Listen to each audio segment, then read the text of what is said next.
हम लोग आज कृष्ण की ओर पुस्तक से चौथा अध्याय शुरू करने वाले हैं। उसका पहला दिन है। Let's start. कहाँ तनिष्क प्रभु नहीं आते हैं? ठीक है, ओके फाइन। तो मूढ़ और ज्ञानी के मार्ग काफी अच्छा है, फोटो से बड़ा स्पष्ट है। जो ज्ञानी व्यक्ति है वह मानव जीवन की अवधि का उपयोग भगवान की तरफ बढ़ने के लिए करेगा। और एक आपने देखा इस फोटो, ये फोटो बहुत इलस्ट्रेटिव है क्योंकि यहाँ पे स्टेप्स दिखाए गए। स्टेप्स से क्या आशय है? क्रमशः। बहुत अच्छा। तो व्यक्ति अपने इस जीवन में चाहे तो क्रमशः भगवान की ओर बढ़ जाए और यह क्रमशः वह नरक की ओर चला जाए। ये उसके ऊपर, ये बेसिकली इस पूरे चैप्टर का थीम है। Very good.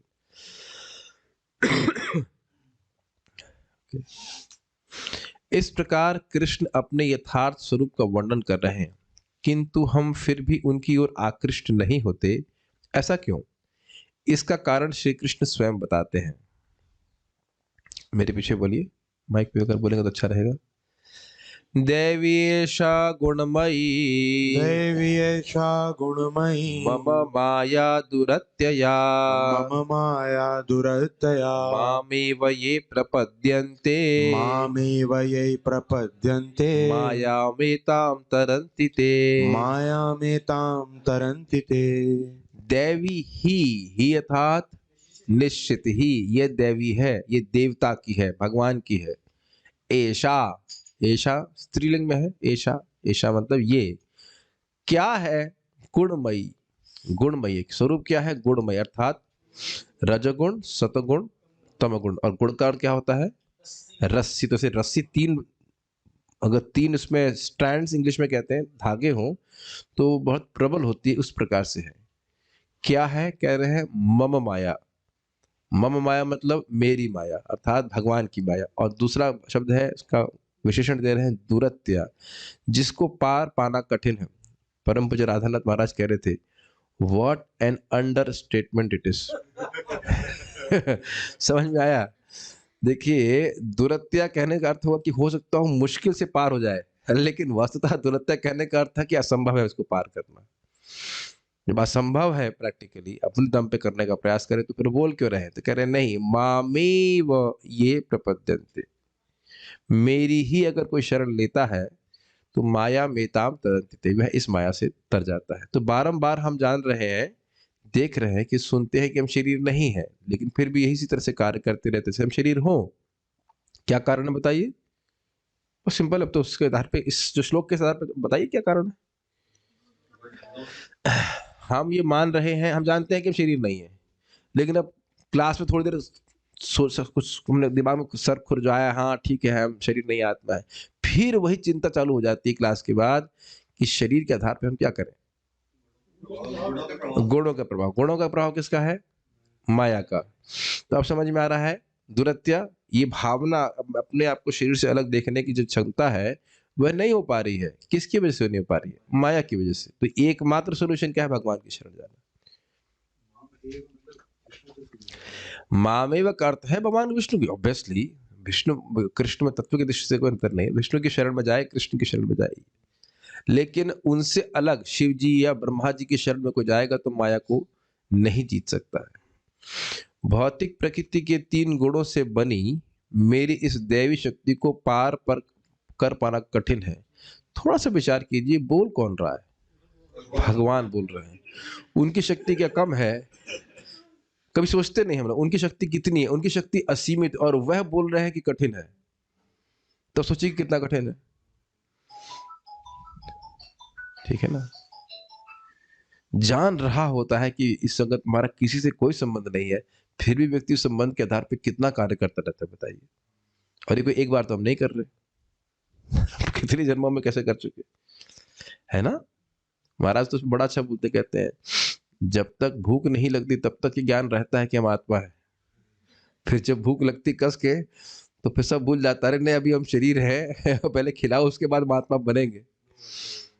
बहुत कठिन है। अरे अच्छा एक बात सोचिए, भय होना क्या ये नितांत अज्ञान नहीं है? ना जलाया जा सकता है, ना काटा जा सकता है, ना सुखाया जाता है, और फिर भी व्यक्ति करियर तक के लिए, मैं घबराता है। आप ये नहीं कह सकते नहीं होता, भय होता है, हम सभी लोगों को भय होता है, क्या होगा क्या होगा। आज तक शायद ही कोई व्यक्ति भूखा रहा हो, खाने को पैसे ना हो, खाने की व्यवस्था ना हो, ऐसा हुआ है कभी? फिर भी व्यक्ति चिंता करता रहता है। अब जिसको हुआ हो तो पता नहीं, हमारे यहाँ जो भक्त बैठे हुए सामने, प्लीज रेज योर हैंड कि खाने की दिक्कत कभी हुई हो। कोई हैंड नहीं रेज कर रहा है, फिर भी व्यक्ति के मन में चिंता रहती है। एक इल्यूजन है ही, जिसे माया के कारण व्यक्ति सोच रहा है कि हमारा आश्रय कौन होगा। किंतु जो मेरे शरणागत हो जाते हैं वे सरलता से इसे पार कर जाते हैं। यह भौतिक जगत प्रकृति के 3 गुणों से आच्छादित है, अपितु इन्हीं से बना है। प्रत्येक प्राणी इन गुणों से प्रभावित है। जब वे प्राधान्यतया सतोगुण के अधीन होते हैं तो वे ब्राह्मण कहलाते हैं। यदि वे रजोगुण प्रधान होते हैं तो क्षत्रिय कहलाते हैं। यदि वे रजोगुण और तमोगुण के अधीन होते हैं तो वैश्य कहलाते हैं। यदि वे केवल तमोगुण प्रधान होते हैं तो वे शूद्र कहलाते हैं। यह केवल जन्म और सामाजिक स्थिति के अनुसार कृत्रिम रूप से थोपा गया पद नहीं है, अपितु उस गुण के कारण है जिसके अधीन होकर प्राणी कर्म करता है। ये एक बहुत ही सुंदर और रोचक बात प्रभुपाद यहाँ पे कह रहे हैं।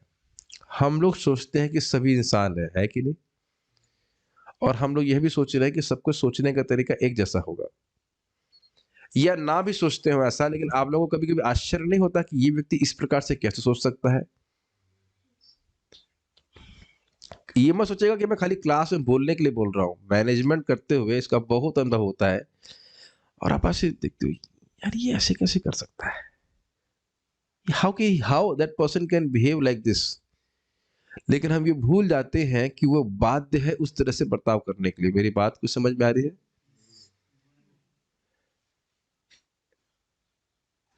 मैं देखिए ये सब श्लोक श्लोक तो सब पता होगा आपको। क्या ये देखने का सामर्थ्य है? कोई व्यक्ति विशेष तरह से कार्य कर रहा है तो गुणों के प्रभाव में ऐसा कर रहा है, ये देखने का सामर्थ्य है हमारे में। चलो ऐसा कोई अब इस प्रकार से कोई व्यक्ति कर रहा है, ये करना है वो करना है, ऐसे करना है, तो क्या बोलेंगे आप? रजोगुण, अत्यंत रजोगुण के कारण व्यक्ति ऐसा कर रहा है। कोई व्यक्ति शांति से कुछ कार्य कर रहा है, ध्यान दीजिएगा कि सत्वगुणी व्यक्ति ऐसा नहीं कि वो कार्य नहीं करता है, लेकिन एजिटेशन नहीं है। कुछ आप देखेंगे कुछ लोग ऐसा होगा, ये बात काम करेंगे फिर छोड़ करके उसको पूरा नहीं करेंगे, छोड़ करके दूसरा काम करेंगे फिर छोड़ कर दूसरा काम करेंगे, ऐसे करके मन उनका स्थिर नहीं हो पा रहा है। अब कुछ कहेंगे हाँ तो जी आज क्या, कल कर लेते हैं, कल कहेंगे आज तो टेम्परेचर ठीक नहीं है, परसों कर लेते हैं। दीर्घ सूत्री कहा जाता है उसको। दीर्घ सूत्री मतलब प्रोक्रेस्टिनेटर। अच्छा चलो दूसरों पे छोड़ दीजिए, आपने खुद देखा है कभी, पता है कि वो चम्मच साफ नहीं है, आप कौन उसको उठाए? आपने देखा है स्वयं, हम स्वयं भी कभी कभी दीर्घ सूत्री हो जाते हैं। हाथ खड़ा करने की जरूरत है, आप खुद जानते हैं इस बात को। वो कभी कभी लगता है ये करना है वो करना है, ऐसा करना है वैसा करना है। तो ये हम अपने ही जीवन में बहुत बार गुणों से प्रभावित होते हैं। लेकिन प्रभुपाद यहाँ पे क्या बोल रहे हैं, कोई व्यक्ति प्योर नहीं है इसमें, प्रधानता किसकी है? बड़े बड़े ब्राह्मण भी काम वासना से प्रभावित हो जाते हैं। क्या नाम है, वशिष्ठ जी नहीं सर, ये नहीं नहीं नहीं नहीं नहीं, बृहस्पति बृहस्पति भी प्रभावित हो जाते हैं। ऐसे प्रधानता वह सत्वगुण में है, ब्राह्मण देवताओं के गुरु हैं। तो ये सब बातें हैं। तो अब ये बहुत कठिन होता है देखना कि कोई व्यक्ति अगर किसी विशेष प्रकार से बर्ताव कर रहा है तो वह प्रकृति के गुणों के अधीन है, और डिवोटी भी प्रकृति के गुणों के अधीन होते हैं। ऐसा नहीं कि सब तुरंत जो है शुद्ध हो जाते हैं। भक्ति भी विभिन्न गुणों के अधीन में रहकर की जा सकती है। भक्ति शुद्ध है, लेकिन जो उसका अधिष्ठान है, जो करता है, वह शुद्ध नहीं होता है। तो सत्वगुण, रजोगुण, तमोगुण इस तरह से अलग अलग हो सकता है, उसका विभाजन आप भागवत में देखेंगे अलग से। तो इस प्रकार से अब क्या मान लो जो शूद्र से कोई होप नहीं है, नहीं, भगवान कह रहे हैं कि इसलिए जिसका जैसा गुण है उसके अनुसार समाज का विभाजन होना चाहिए। और आज मैं सोच रहा था, अब कोई सुनेगा तो बुरा मान जाएगा, मान लो कोई शुक्ला है, मिश्रा है, पांडे है, प्लीज डोंट टेक ऑफेंस, लेकिन यदि हम 7 बजे उठ रहे हैं तो काहे के पांडे, काहे के शुक्ला, काहे के मिश्रा? बताइए। आप तो खैर डिवोटी हैं, लेकिन जो नहीं कर रहा है, क्या ब्राह्मण वो बताइए? शुक्ल महाराज मतलब शुक्ला मतलब एकदम सफेद बढ़िया, 4 नियमों का पालन करे, सुबह उठे। Nothing against any Shukla, nothing against any Mishra, लेकिन ब्राह्मण हो तो कम से कम सुबह तो उठो भाई। नौकरी कर रहे हो, कुछ कर रहे, अलग बात है, कुछ भी कहो, इतना तो होना चाहिए ना कि सुबह कम से कम उठना चाहिए। तो आप बात समझ रहे होंगे कि व्यक्ति गुण और कर्म के अनुसार विभाजित होता है। ये केवल वही पैदा हो जाने से वो नहीं बोला जाता। इसीलिए अगला श्लोक बोला जा रहा है, मेरे पीछे बोलिए। और हाँ, एक और चीज, ये ऐसा नहीं है कि मैं खत्म कर सकता हूं। जगत में लोग गुणों के द्वारा प्रभावित होते ही हैं। तो ऐसा नहीं है कि हम क्लासलेस सोसाइटी बना देंगे। Does that make sense? Classless. मुझे इस पे एक बात स्मरण आ रही है कि इसी क्लासरूम में हमारे ग्वालों को अनुपम कृष्ण प्रभु क्लास दे रहे थे। इतना बता रहे थे कि इंसान जानवर में क्या भेद है, और उन लोगों को बहुत मुश्किल लग रहा था क्लास। अब आप कहेंगे भाई ये क्या इंसान जानवर का भेद समझने में भी कोई कठिनाई हो सकती है किसी को? बहुत इतनी ऊंची ऊंची बात कह रहे हैं, कैसे होगा बताइए? तो वी डोंट ब्लेम देम। और आपसे कह दिया जाए कि आप सुबह से शाम तक घास काट करके करवाएं, तो हमारा सामर्थ्य नहीं, हम नहीं कर पाएंगे। हम ऊंचा नीचा नहीं देख रहे, लेकिन हाँ, ऊंचा नीचा है इन द सेंस कि किस गुण से व्यक्ति क्या कौन प्रभावित है। सभी को भगवान की सेवा में लगाया जा सकता है, लेकिन कुछ लोगों का सामर्थ्य नहीं होगा कृष्ण भावना में इस प्रकार से जप करना, भक्ति करना नहीं हो पाता है। ये बहुत बड़ी तपस्या लगती है। तो इसीलिए समाज में सबका व्यवस्था ठीक से चले, भगवान यहाँ बता रहे हैं कि 4 प्रकार के लोग हैं, इसलिए वह उनको 4 प्रकार से समाज को विभाजित किया जाता है। मेरे पीछे बोलिए। चातुर्वर्ण्यं मया सृष्टम चातुर्वर्ण्यं मया सृष्टं गुण कर्म विभागशः गुणकर्म विभागशः तस्य कर्तारमपि मां तस्य कर्तारमपि मां विद्य कर्तारम् अव्ययम्। विद्यकर्तारमव्ययम्। इससे पहले मैं आगे जाऊं, इस श्लोक को पहले हम एक बहुत इंटरेस्टिंग डिस्कशन है। हम अपने घर में अपने सामने भक्तों को देख रहे हैं, जो सब लोग भक्ति कर रहे हैं। नाम जप करने वाला, अब सुबह 4 बजे 5 बजे उठने वाला तो निश्चित ब्राह्मण है। अब एक ब्राह्मण और आप ही के परिवार, मान लो कोई व्यक्ति हो जो अब 8 बजे उठ रहा है, तो अब मतलब अगर लाइसा हम मतलब क्या कर सकते हैं, थोड़ा सा फ्रीली बोले या लूजली बोले तो कहेंगे भाई शूद्र तो है, अगर उससे नीचे नहीं है, और मांस खा रहा है तो फिर चंडाल से नीचे चला गया। तो अब क्या कोई ब्राह्मण ये अपेक्षा करेगा कि शूद्र उसकी मतलब उसको अप्रिशिएट करे कि भाई वो क्या कर रहा है? All my dear Shuklas, Sharmas, Pandeys, devotees, हो सकता है कि अब पूरा मत मानेगा, हो सकता है आपके परिवार में आपके पिताजी ही अब 8 बजे उठते हो, या मान लो शुक्ला पांडे मिश्रा नहीं भी है, किसी भी जाति में है तथाकथित, लेकिन अब आप स्वयं उठ रहे हैं 3:30 बजे, 3 बजे 3:30 जाप कर रहे हैं, मंगल आरती कर रहे हो, आपका स्तर तो बहुत ऊपर उठ गया, 16 माला जाप कर रहे हो। अब वो आपके को क्या से समझ सकता है बताओ? आप कहो कि गांव का एक किसान आइंस्टीन की थ्योरी ऑफ रिलेटिविटी समझे, अब आइंस्टीन पर विचार करें भाई ये हमको हमारी रिलेटिविटी को नहीं समझ रहा है, हाउ इज इट पॉसिबल? तो आप लोग क्यों निरुत्साहित हो रहे हो? मेरे इस प्रवचन को कोई एकदम एकदम जैसे शराब पीने वाला व्यक्ति दारूबाजी कर रहा है, कोई भक्ति नहीं कर रहा, कुछ नहीं कर रहा, वो क्या समझेगा इसको? बताइए, क्या उम्मीद की जाए उससे? We are not hating him, वो उससे उम्मीद क्या की जाए? हर विषय वस्तु को समझने के लिए कुछ योग्यता चाहिए ना। तो ये हमारी ही मूर्खता है ना कि ऐसे लोगों से एक्सपेक्ट करें कि भाई हम जो कर रहे हैं उसको अप्रिशिएट करें। How can appreciate? How can they appreciate? नीचा नहीं दिखाया जा रहा है, लेकिन उनका सामर्थ्य नहीं समझने का। ठीक है कि नहीं? तो ये थोड़ा समझ लेना चाहिए कि सभी व्यक्ति एक ही गुण के नहीं, उसको भगवान ने समझा दे। चातुर्वर्ण्यम मया सृष्टम, 4 वर्णों को मेरे द्वारा सृष्टि किया गया। कौन से वर्ण है? वर्ण कौन से? ब्राह्मण, क्षत्रिय, वैश्य, शूद्र।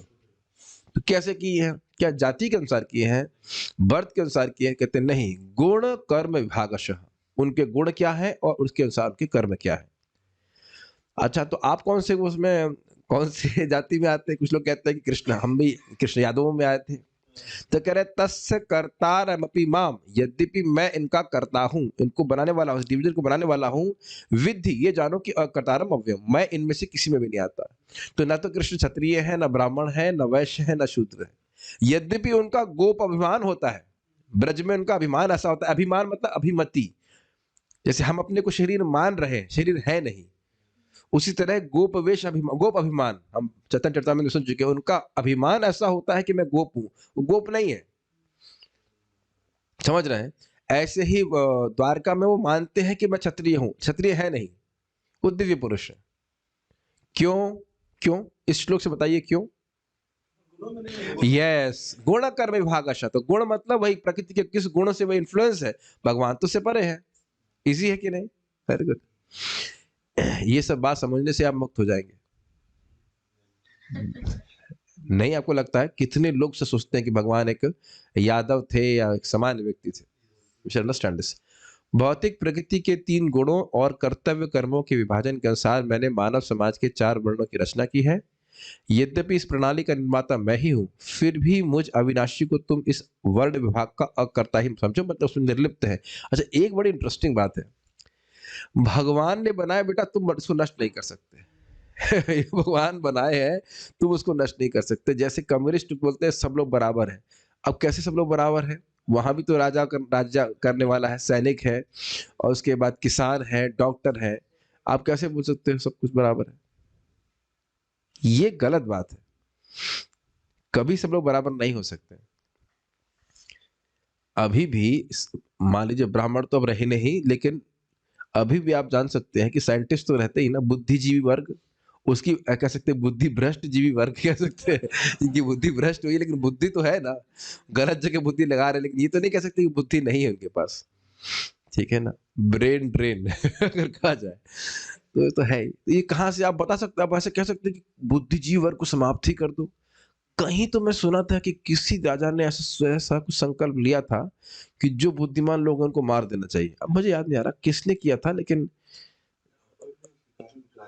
किसी ने, नहीं नहीं नहीं, मुझे याद आ रहा है किसी ने, किसी राजा ने संकल्प लिया था कि जितने बुद्धिमान लोगों को मार दो। ये औरंगजेब तो ये किया था कि एक रोज रोज के रोज उसको एक बैलगाड़ी भर के ब्राह्मण थ्रेड चाहिए होते थे ब्राह्मणों को मारने के बाद। That was pretty heavy. हम सुने, पता नहीं कितना सत्य है ये। और एक बैलगाड़ी भर के अगर ब्राह्मण थ्रेड इकट्ठे करने होंगे तो कितने ब्राह्मणों को मारना होगा, ये बड़ी। लेकिन इससे समझना चाहिए कि कितने ब्राह्मण उसमें भारत में रहे होंगे। इट्स क्वाइट फ्राइटनिंग है। पता नहीं कितना सत्य है, लेकिन ये बहुत से ब्राह्मणों को मारा। और आप आज भी देखो, प्रामाणिक रूप से भगवत गीता को शिक्षा देने वाले कितने लोग हैं भारतवर्ष में? अब गिनती के अब यूट्यूब पे भी सर्च कीजिए, अगड़म बगड़म गीता बोलने वाले तो बहुत है। भगवत गीता यथारूप प्रस्तुत करने वाला कोई नहीं मिले। इस्कॉन के अलावा कोई प्रस्तुत नहीं कर रहा है। और इस्कॉन ऑल्सो इज हैंडफुल। पूरे विश्व में देखें तो इस्कॉन का प्रभाव बहुत नगण्य है, बहुत छोटा है। कौन जानता है इस्कॉन को? बहुत कम लोग जानते हैं। हमको लगता है बहुत प्रचार हो गया, कुछ नहीं जानते। बहुत से गांवों में, वहां तक कि बहुत से शहरों में भी लोग नहीं जानते होंगे, इस्कॉन का नाम भी नहीं जानते होंगे, हरे कृष्ण मंत्र भी नहीं जानते होंगे। बट रियली अगर कोई टीचर को बोले कि भाई हमारे स्कूल में हम भगवत गीता के टीचर को अपॉइंट करना चाहते हैं, तो मिलेंगे नहीं। क्योंकि आप जानते हो कि गीता को पढ़ाने के लिए व्यक्ति को खुद भी अपने आचरण में रखना पड़ेगा, क्योंकि गीता समझ में नहीं आएगी। जो आप लोग को इतनी आसानी से समझ में आ रही है, क्यों? भक्ति कर रहे हो इसलिए, नहीं तो नहीं समझ में आती। एनीवेज, इससे यह नहीं समझना चाहिए कि यह भारतवर्ष में विद्यमान विकृत जाति प्रथा का निर्देश कराता है। श्री कृष्ण ने स्पष्ट रूप से कहा है, गुण कर्म विभागशः। मनुष्य जाति का वर्गीकरण उन गुणों के अनुसार किया गया है जिनके अधीन वे कर्म करते हैं, और यह सिद्धांत सारे ब्रह्मांड के मनुष्यों पर चरितार्थ होता है। जब श्री कृष्ण, ये समझना होगा कि देवताओं में कोई शूद्र नहीं होता है, as far as I understand. देवता सब सतोगुण में रहते हैं। कुछ कैटेगराइजेशन है कि वहां पे अश्विनी कुमार को कुछ हीन देवता मानते हैं, लेकिन शूद्र तो कोई नहीं वहां पे। इंद्र अपने आप को क्षत्रिय मानते हैं। वैसे कुछ कुछ कैटेगराइजेशन है वहां पे कि इंद्र क्षत्रिय हैं।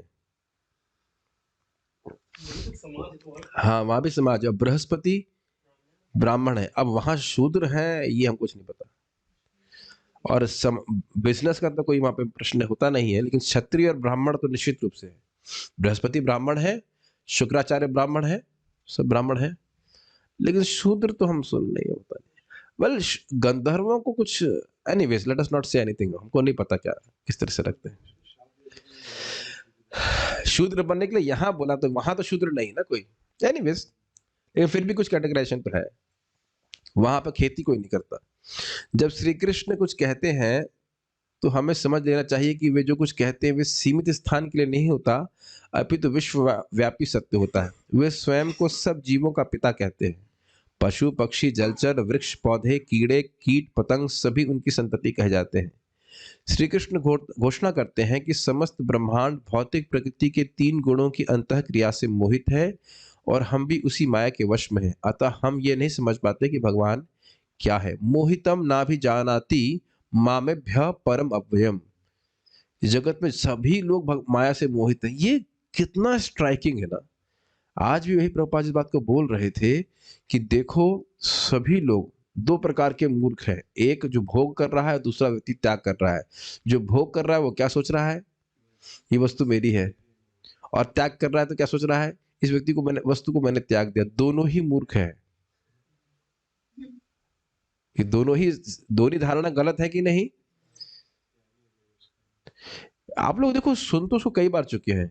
इज इट नॉट स्ट्राइकिंग कि इस जगत में एक भी वस्तु हमारी नहीं है और हम कितने पॉजिटिवनेस से युक्त हैं। कौन सी वस्तु हमारी है बताइए इस जगत में? एक भी वस्तु हमारी नहीं। यहां तक कि शरीर भी नहीं, हमारा प्राण भी हमारे पास, हमारा खुद का नहीं, कभी भी छीन नहीं सकता। हम सुन चुके थे धृतराष्ट्र के बारे में। यही दिखा रहा है कि हम कितना माया से मोहित हैं।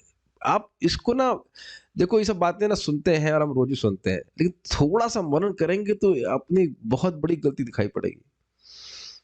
मानो आपका चादर, ये क्या नाम, जैकेट है, क्या है, जैकेट पड़ा है। अब मान लो आप बाहर गए हो और मैं देखते ही बोलूंगा कि ये किसका है।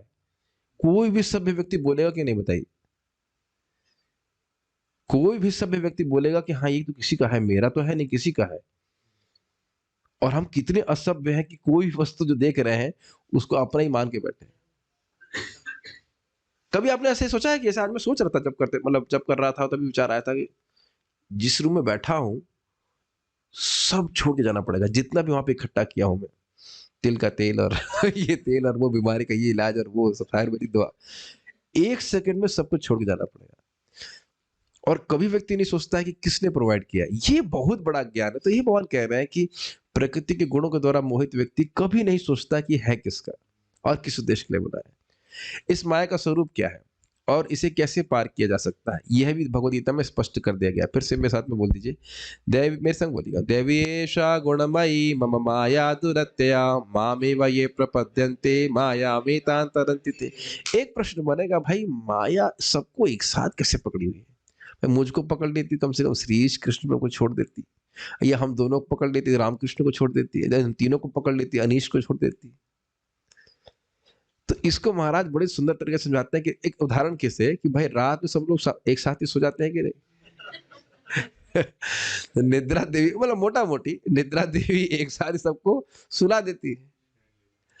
आप लोग इस पे कुछ, मतलब ये विनोद की बात नहीं है कि मैं भी माया में, मेरी माँ भी माया में, मेरे पिताजी भी माया में, और मेरा टीचर भी माया में, जो हमको पढ़ाए वह भी माया में, बाबा जी भी माया में, दादी भी माया में, सब माया में। तो बाहर कैसे आएंगे? सोचने, निकालेगा तो छोड़ दीजिए, निकलने के बारे में सोचेगा कौन? आप अपने घर में पूछो, सोचो। वो बोलते हैं मोह माया, उनसे पूछो माया है क्या, तो बता नहीं पाएंगे, और मोह क्या ये भी नहीं बता पाएंगे। It's quite frightening, is it not? जबरदस्त माया। भौतिक प्रकृति के 3 गुणों से बनी मेरी इस दैवी शक्ति को पार कर पाना कठिन है, किंतु जो मेरे शरणागत हो जाते हैं वे सरलता से उसे पार कर जाते हैं। इस संबंध में एक आप लोग सामने बैठे हैं, आप लोगों से पूछता हूं एक बात। कुत्ता, कुछ याद आ रहा है संबंध में कहानी? Okay, somebody can decide. I would be happy if you can decide properly.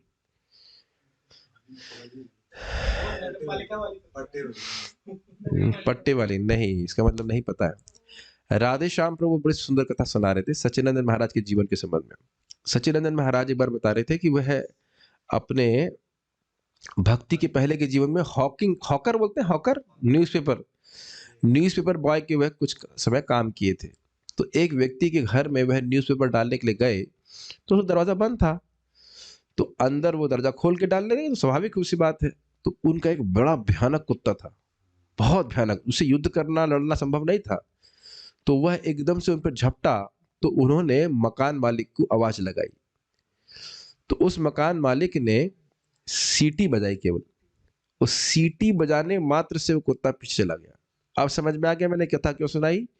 यद्यपि माया से लड़ाई करना हमारे लिए असंभव है, लेकिन अगर भगवान को पुकारते हैं हरे कृष्णा कृष्णा कृष्णा हरे हरे, हरे राम राम राम हरे हरे, तो ये माया तिरोहित होती है।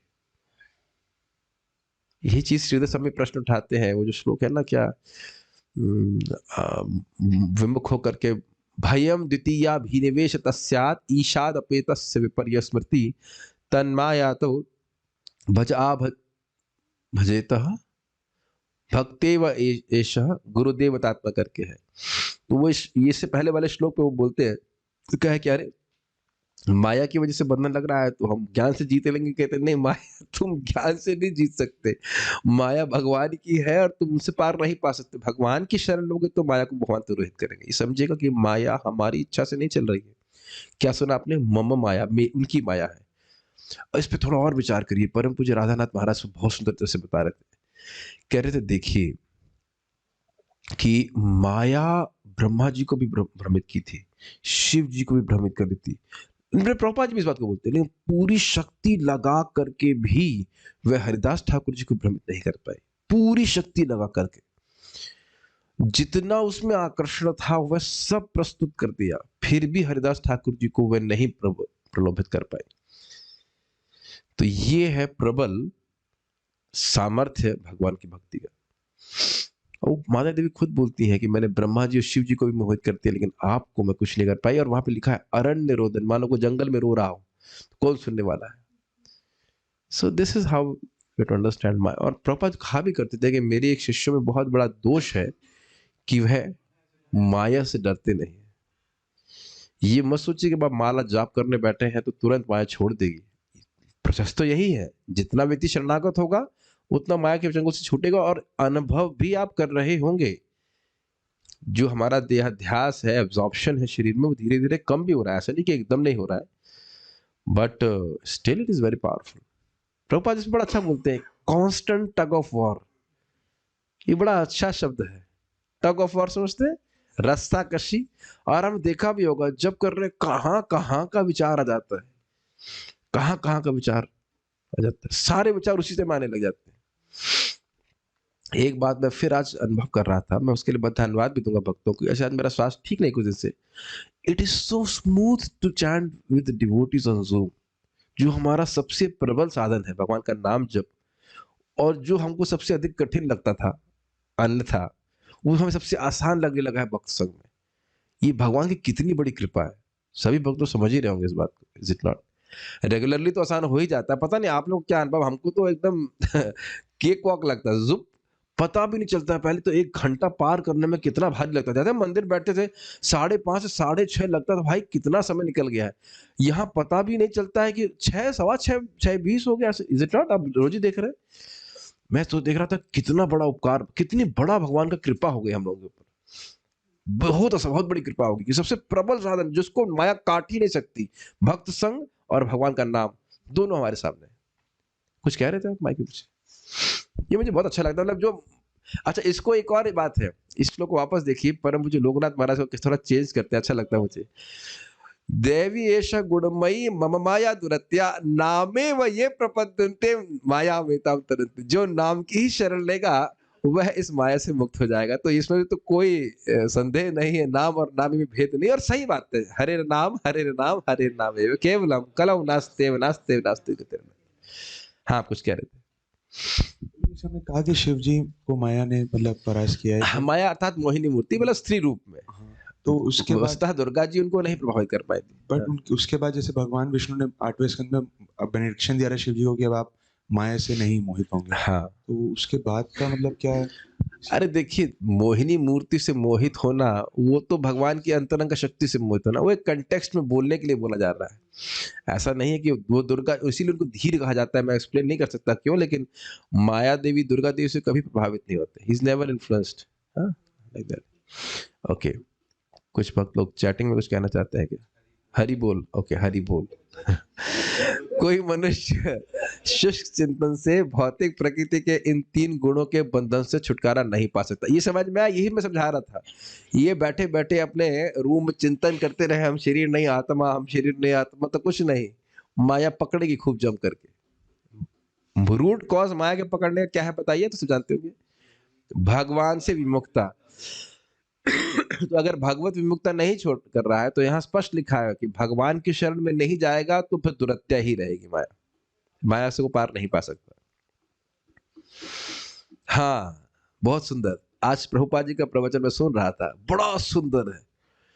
तो कह रहे थे कि देखो भाई, कोई व्यक्ति मिनिस्टर बनना चाहता है, तो ये तो बहुत ही इच्छा है, लेकिन जो ब्रह्म में लीन होना चाहता है, वो क्या बनना चाहता है? वो भगवान बनना चाहता है। तो उसकी भौतिक इच्छा तो मिनिस्टर बनने वाले से भी अधिक है। काफी striking point, is it not? Most of the somebody would like to become a minister, but more than that is a person who wants to become God.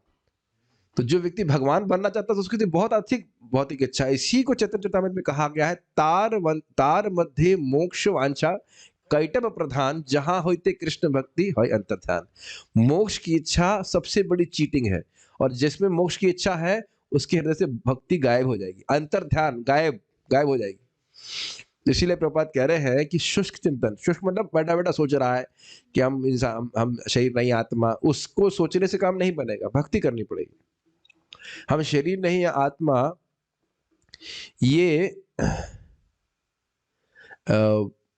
ये बात में कोई डाउट नहीं है। तो उसके बाद भगवान कौन है और हमारा साध्य क्या है, वहां बहुत बड़ा झगड़ा है। ये तीनों गुण बड़े ही बलवान और दुर्जय हैं। आप लोगों को क्या लगता है इसमें? आप लोगों को क्या मत है? It's an understatement. यस, अब नींद आती है तो अब आती ही है। आपने देखा होगा लोग गाड़ी चलाते चलाते सो जाते हैं। मैं ड्राइवर बता रहे थे कि कभी कभी दिल्ली से चले और पता चला कि हरिओम ढाबा आ गया। अभी कैसे होता है पता नहीं भाई, हम तो कभी गाड़ी चलाए नहीं, जो लोग चलाते हो ऐसा होता है? भाई हमको पता नहीं, मुझे उसने बताया कि कई बार ऐसा हुआ कि रात में वहां से चला रहा है और अमेजिंग, इज इट नॉट? पता नहीं क्या कहना चाहता है, तो ये होता है। नींद को तो आपने देखा ही होगा, कई बार नींद आती है तो आ ही जाती है, फिर उसमें कोई ध्यान थोड़ा देता है। कभी कभी एक्सीडेंट भी जाता है। कभी आपको हुआ है बचपन में, आप लोग देखे होंगे कि वो मोटरसाइकिल पे आप थे, पापा गाड़ी चला रहे थे, आप मोटरसाइकिल पे सो जाते थे। मेरी तो बहुत आदत थी। हाँ, देखा आपने? तो ये सब बहुत खतरनाक है। और ये आप, हमें भी कई भक्तों ने बोला यहाँ पे कि तो ये आप बोल रहे हैं, लेकिन हमारे हृदय से ये अभी एग्जाम क्वालिफाई करने की इच्छा नहीं जा रही। तब ये क्या है? रजोगुण ही प्रेरित कर रहा है कि हम ये बन जाए, हम वो बन जाए। Nothing against anyone. देखिए, मैं इसलिए सब बातें बोल रहा हूँ, जब कोई भक्त को आप काउंसिल भी कर रहे, कुछ कर रहे, तो ये देखने का सामर्थ्य काउंसलर का होना चाहिए कि इस समय वो किससे इन्फेक्टेड है। और तुरंत उसको लेबल नहीं कर सकते वो खराब भक्त है, ऐसा है। जैसे ध्रुव महाराज बोल रहे थे ना कि आप बहुत अच्छी बात बोल रहे हैं नारद जी, हमें सम रहना चाहिए, लेकिन हमारे हृदय में टिक नहीं रही है। कुछ ऐसी बात बताइए कि हमारा इच्छा पूर्ण हो जाए। हम क्षत्रिय क्या करें, हमारी इच्छा से हमारा अपमान वो हम सहन नहीं कर पा रहे। Make sense? तो नारद जी सर्वासन को उपदेश देते हैं, क्या हम अनुभव नहीं करते कि हम बुरी तरह से भौतिक प्रकृति के चंगुल में फंसे हुए हैं? क्या उत्तर है? Yes, yes. है कि नहीं? तमोगुण, रजोगुण, प्राय तो रजोगुण तमोगुण में रहते हैं। अच्छा, एक चीज बताइए, आपने कभी ऐसा अनुभव किया है कि आप कुछ बोल रहे हैं ए और सामने वाला बी समझ रहा है? कई बार ऐसा होता है ना। और कृष्ण भावना की बात में तो मैंने भक्तों से भी बात करता हूँ, कभी कभी ब्रह्मचारी से बात कर रहा हूँ, मैं कुछ बात बोल रहा हूँ अलग और उसमें थोड़ा सूक्ष्म बात है, तो वो समझ ही नहीं रहा है कि मैं क्या बोल रहा हूँ। कब वो समझ ही नहीं पा रहे मैं क्या बोल रहा हूँ इसको। फिर मैं बात को वहां पे डिस्कनेक्ट कर देता हूँ कि समझ नहीं पा रहा बच्ची क्या क्या बोल रहे हैं बात को। It's not that easy. इसीलिए देखिए, कई बार परम पूज्य वृंदावन चंद्र महाराज बोल रहे हैं, पूछते हैं समझ में आ रहा है ना, और 2-3 बार सुनने के बाद फिर व्यक्ति के धसता है कि हाँ बोल क्या रहा है। टू अंडरस्टैंड द लैंग्वेज, 12 वर्ष साधु की टोली तब समझे कि बोली। ये अपने जीवन में आप देखिएगा, अगर नियमित रूप से सुनेंगे तो वैसे तो अच्छा लग रहा है, लोग प्रगति कर रहे हैं, 4-5 साल 10 साल के बाद समझ में आता है कि क्या बोला जा रहा है। अगर नियमित रूप से सुन रहे हैं तो तब व्यक्ति भक्ति में स्थिर होता है। हमें अच्छा ये लग रहा है कि भक्त लोग जल्दी काफी प्रोग्रेस कर रहे हैं, रेगुलरली सुनते हैं तो अच्छे से समझ में आता है। भौतिक प्रकृति के चंगुल में फंसे हुए, इसका अर्थ क्या है? चंगुल का मतलब क्या होता है? क्लचेस, क्लचेस पंजे में, मतलब आप देख लीजिए जैसे कोई बिल्ली चूहे को पकड़ ले उस तरह से, यानी निकलने का प्रयास भी करे तो भी उसको है दांत में पकड़ी रहती है, इस तरह से रहती है। और प्रभुपाद उसको बताए हैं बाघनी, अविद्या रूपी बाघनी से, बाघनी किसी को पकड़ने निकलने नहीं दे, इस तरह से स्थिति है। गुण शब्द का अर्थ रस्सी भी होता है। जब कोई व्यक्ति 3 मजबूत रस्सियों से बंधा हो तो वह निश्चय ही बहुत कसकर बंधा होगा। हमारे हाथ पैर सतगुण, रजगुण और तमोगुण की सदृढ़ रस्सियों से बंधे हुए हैं। Please raise your hands if you are bound by ropes. मजाक कर रहे हैं। Please raise your hands if you are bound by ropes. तो कोई हाथ नहीं उठा रहा है, क्योंकि पूछ ही रहा हूं मैं, आपका हाथ आपको बंधा हुआ है तो हाथ कैसे उठाएंगे? अगर आपका हाथ बंधा हुआ नहीं है और आपने हाथ उठाया, इसको हाथ बंधे नहीं हुए। मेरा प्रश्न, बात समझ में आ रही है? केशव सखा प्रभु ने हाथ उठाया, ओ गलत उत्तर है कि नहीं? हम कह रहे हैं अगर आपका हाथ बंधा हुआ है तो आप हाथ खड़ा कीजिए। हाथ अगर आपको बंधा हुआ है तो आप हाथ रेस कैसे कर सकते हैं? देखिए मेरी बात नहीं समझ में आई ना, मजाक कर रहा था मैं। कुछ है ना अजीब सी बात। और हम में से एक, चलिए अब हम सीरियस को प्रश्न करते हैं, जूम वाले डिवोटीज में एक व्यक्ति बता दे जो रियली फील करता है कि वो बंधन में है।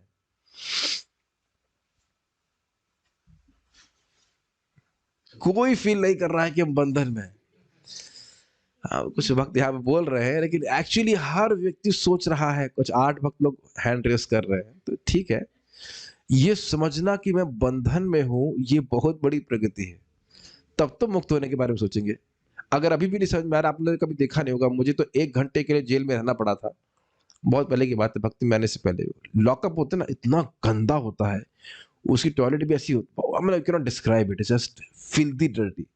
और आसपास रहने में जो लोग होते हैं वो कौन से महात्मा होते हैं, किसी का सर फोड़ के आया, कुछ just disgusting. You don't want to stay there. मैं पता है, मैं उस लॉकअप का जो सरिया होता वहीं पे खड़ा था, अंदर उधर भी नहीं जा रहा था। हाँ, उनकी चिपका हुआ। It's very embarrassing for me. मतलब मैं लाइसेंस नहीं था इसके लिए, कुछ कर दिया था। एक्चुअली लाइसेंस नहीं होने के लिए लॉकअप में नहीं डाला जाता है, वो खाली ऐसी जबरदस्ती मुझे परेशान करने के लिए कर दिया था।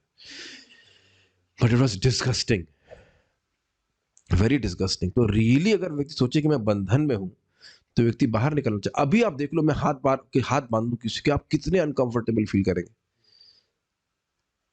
देखो शक्ल कैसी लग रही इस व्यक्ति की, जो उसको फोटो यहाँ पे लगाई गई। बेचारा कितना बंधा, हाथ बंधे, पांव बंधे, कुछ नहीं कर पा रहा है। हाँ, ये बड़ा अच्छा फोटो है कि सूट पैंट पहन करके बांधा हुआ, कितना सुंदर फोटो है ये। ऐसे व्यक्ति बहुत बुद्धिमान लग रहा है, लेकिन वो प्रकृति के गुणों से बंधा हुआ है। फिर मुझे बात यहाँ पे आ रही तो याद आ रहा है, हमारे ही ग्रुप के एक भक्त हैं, मतलब माता जी हैं, उनके पति ऐसी, अभी वो नई माता, मतलब नई डिवोटी है, तो उनके पति भक्त बिल्कुल नहीं। तो यही सब मांस मछली वगैरह खाना, सोचना कि भाई इसके बिना तुम जिंदा नहीं रह पाओगे। बंधन है कि नहीं? कितने ये हमारे दारा सिंह से युद्ध करके दिखाएं, आप तो क्या जिंदा नहीं रहे? दारा सिंह तो जिंदगी में कभी मांस नहीं खाए, कितने शक्तिशाली थे बताइए। नहीं, हमने तो सुना नहीं खाते थे। हाँ, हाथी भी कितना शक्तिशाली होता है, ये समझ में आ रहा है। अच्छा, पता नहीं आप में से कितने लोगों को बात पता है। Let us just see your knowledge of Bhagavad Gita. तमोगुण किस प्रकार से बांधता है, बात आ रही तो चर्चा कर लेते हैं। आलस्य और पागलपन, प्रमाद और निद्रा और उन्माद, तो पता नहीं, उन्माद शब्द वहां पे गीता में नहीं है। प्रमाद, आलस्य, निद्रा, और एक और है अधर्म को ही धर्म मानना। ये बड़ा जबरदस्त है, जो अधर्म है उसको ही धर्म माना। तो ये सब क्लियर हो गया, इस समझ में आ रहा है सब भक्तों को? निद्रा आना, आलस्य आना और प्रमाद, पता ही नहीं क्या करना है, पागले की तरह घूम रहे हैं ऐसे। हाँ, डम्बो जो ज़ॉम्बी का है, क्या कर रहे हो ऐसे करके, तो ये सब तमोगुण में हो जाता है।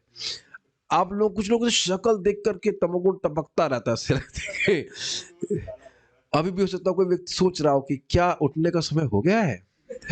है, दुनिया में होंगे कुछ ऐसे लोग, है कि नहीं? वो लोग सत्वगुण का सेवन करने के लिए सुबह 4 बजे सोते हैं। अब समझ में आ गया? ब्रह्म मुहूर्त तक कुछ सेवन हो गया ना, 3 से 4 का सेवन हो गया उसके बाद। तो ये क्लियर हो गया।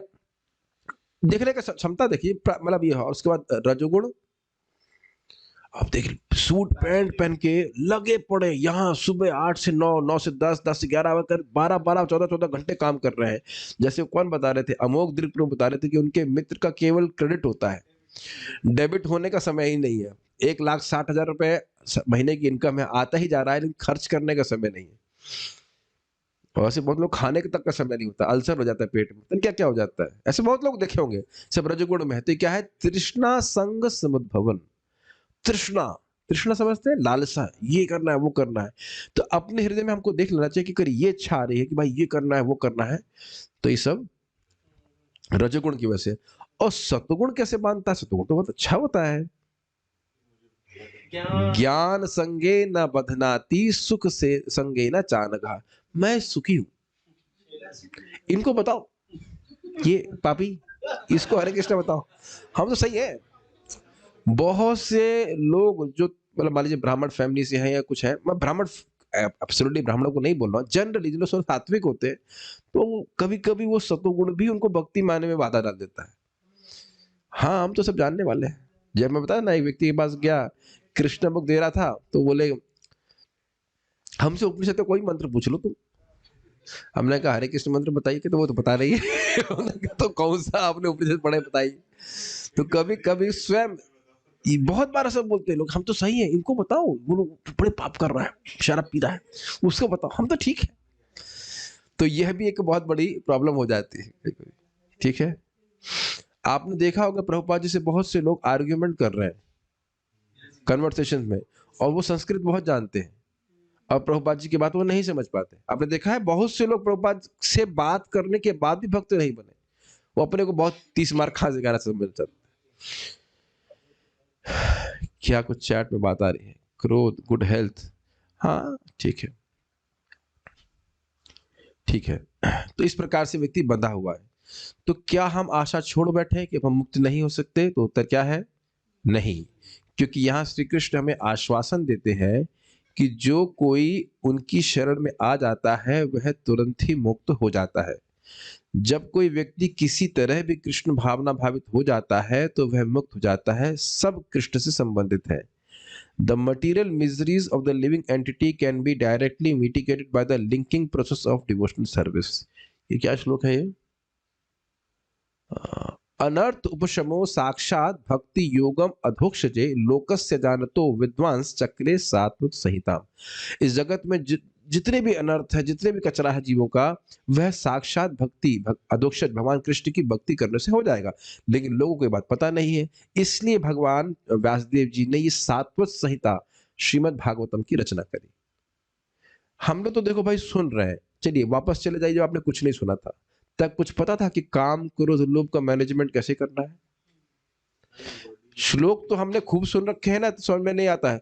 फिर से जाइए, बैक ट्रैक कीजिए अपने आप को कि क्या हम उस समय काम क्रोध लोभ आदि से प्रभावित नहीं होते थे? बहुत से भक्त ऐसे हैं जो क्रोध से बहुत अधिक प्रभावित होते थे, बहुत से लोग, मतलब अब आए दिन गुस्सा करना, हाथापाई करना, या काम से बहुत प्रभावित थे, लेकिन भक्ति करने के कारण बहुत शीघ्रता से इनका शमन होते हुए देख रहे हैं। तो ये क्या बात पता थी? तो यही बात यहाँ पे बताई जा रही है कि भगवान के भक्ति के द्वारा सारे जो कचरा है जीव का, वह सब हट जाएगा। ये बात बोल रहे हैं, बहुत सिंपल बात है। सब कृष्ण से संबंधित है क्योंकि हम सब उनकी संतान हैं। एक पुत्र अपने पिता से किसी बात पर असहमत हो सकता है, किंतु उसके लिए संबंध तोड़ना संभव नहीं है। What a beautiful statement. What a beautiful and profound statement. हम लोग ये सोच रहे हैं कि क्या कृष्ण हमको स्वीकार करेंगे, यही सोच रहे हैं, मुझे तो डाउट मन में। लेकिन कृष्ण ने तो हमें कभी रिजेक्ट किया ही नहीं। आप या हम अपने पिता से झगड़ा कितना भी कर लें, बाप हम नहीं हो जाएंगे। और आप जानते हैं कि माता पिता बच्चा कितना भी खराब हो, यहाँ तक कि आपने देखा हो गाँवों में आजकल बहुत चल रहा है, वो क्या नशा करके नाली में पड़े रहते हैं, गलत तो नहीं बोल रहे हैं, फिर भी माता पिता दुखी होते हैं, हमारा लड़का सुधर जाता तो कितना अच्छा होता। बताओ, गलत तो नहीं बोल रहा हूँ ना, ये बात एकदम एकदम दृष्ट है। हमें गांव में गए थे, पार्थिव के गांव में, देखा किस प्रकार से लड़के जमीन में गिरे पड़े हैं। वही सोचते साधु जी कुछ कर दीजिए, ठीक हो जाए हमारा लड़का, है कि नहीं? और यहाँ का प्रेम तो फिर भी बहुत कम है, भगवान का तो असीमित प्रेम है। कभी भगवान रिजेक्ट नहीं करते, क्योंकि भगवान मूलतः हमको जानते हैं। Does that make sense? हम तो एक दूसरे की कवरिंग को देख रहे हैं, स्थूल और सूक्ष्म, भगवान तो हमको जानते हैं। इसीलिए बहुत अच्छी बात है, यानी कि कोई व्यक्ति शूद्र हो, चाहे स्त्री हो, चाहे वो वैश्य हो, चाहे वो ब्राह्मण हो, चाहे कोई भी हो, है वो क्या वस्तुतः भगवान का अंश। इसलिए यह जो भगवान ने एडवाइस दी है कि मामे ये प्रपद्यन्ते, किसके लिए है? सभी के लिए है, सभी के लिए ओपन है। ये नहीं सोचना चाहिए कि भाई वहां कर्मों का डिवीजन है तो आप भगवान की शरण में भी कुछ अपेक्षा हो जाती है। आप जानते हो ना कि सुदामा नाम का एक वो था, मालाकार, मालाकार समझते हैं? माला माला माला बनाने वाला।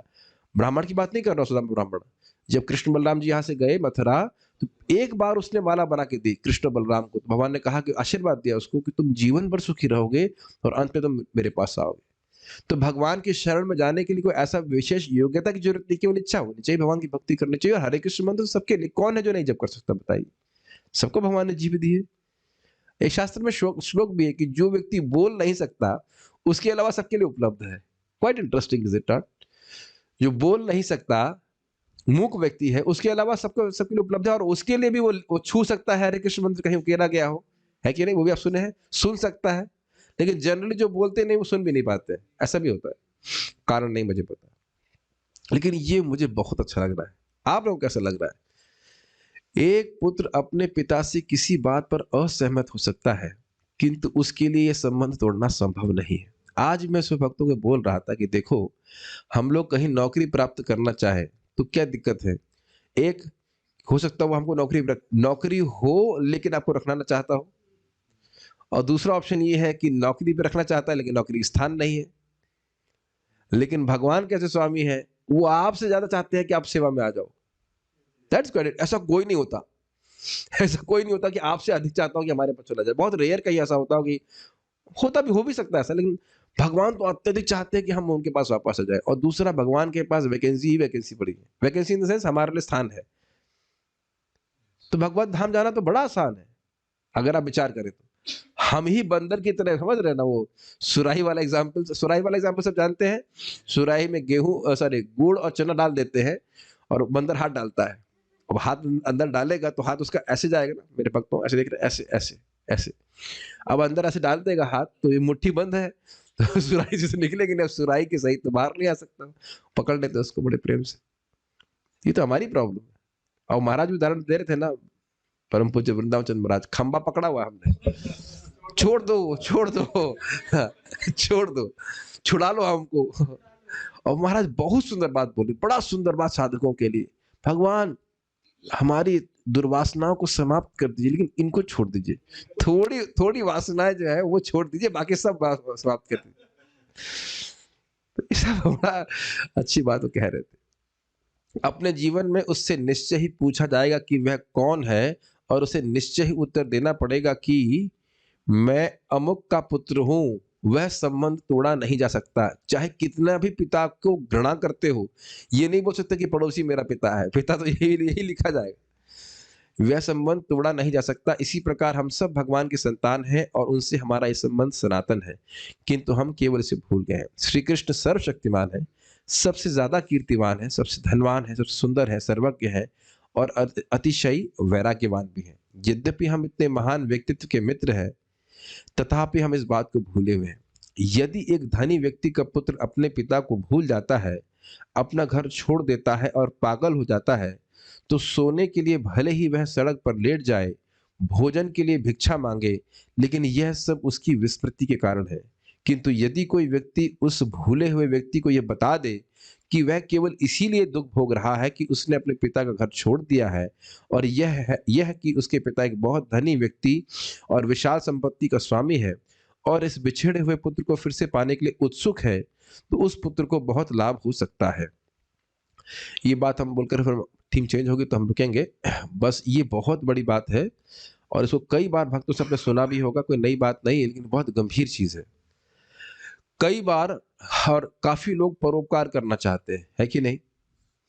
और इस कथा को कई बार बोला जाता है कि कोई बच्चा है मानो, और वो बहुत बड़े व्यक्ति का बच्चा है और वो मानो किसी वजह से खो गया है। जैसे प्रभुपाद यहाँ बता रहे हैं कि अब उसका आश्चर्य नहीं तो भीख माँगेगा, है कि नहीं? कोई व्यक्ति आकर उसे कुछ खाने को देता है तो अच्छी बात है, कोई आके कंबल देता है अच्छी बात है। लेकिन कोई कहे जिसने कुछ भी नहीं दिया, ना कंबल दिया ना आपको वो खाने को दिया, कहा कि तुम यहाँ क्यों दुःख भोग रहे हो? तुम अपने पिता के पास चले जाओ। और रास्ता बता देता है, ट्रेन में बैठा देता है। तो आप देखेंगे तीनों लोगों ने परोपकार उस पे किया, लेकिन सबसे बड़ा परोपकार किसके किसके द्वारा हुआ? जिसने उसको अपने पिता से संबंध को जागृत करा दिया। तो इसीलिए कृष्ण भावना से बड़ा परोपकार कुछ है ही नहीं। क्यों? क्योंकि जितनी सुविधा पिता दे देता, उतना कोई नहीं देने वाला। और कब तक दोगे तुम? क्या आप लोगों ने अपने माता पिता से सुना है बात, बेटा जब तक जिंदा है हम कर रहे हैं तुम्हारे लिए? Have you heard that? How many of you? Many of you must have heard. जो बेटा जब तक हम जिंदा हैं तब तक तुम्हारे लिए कर रहे हैं, आगे तुम देख लेना।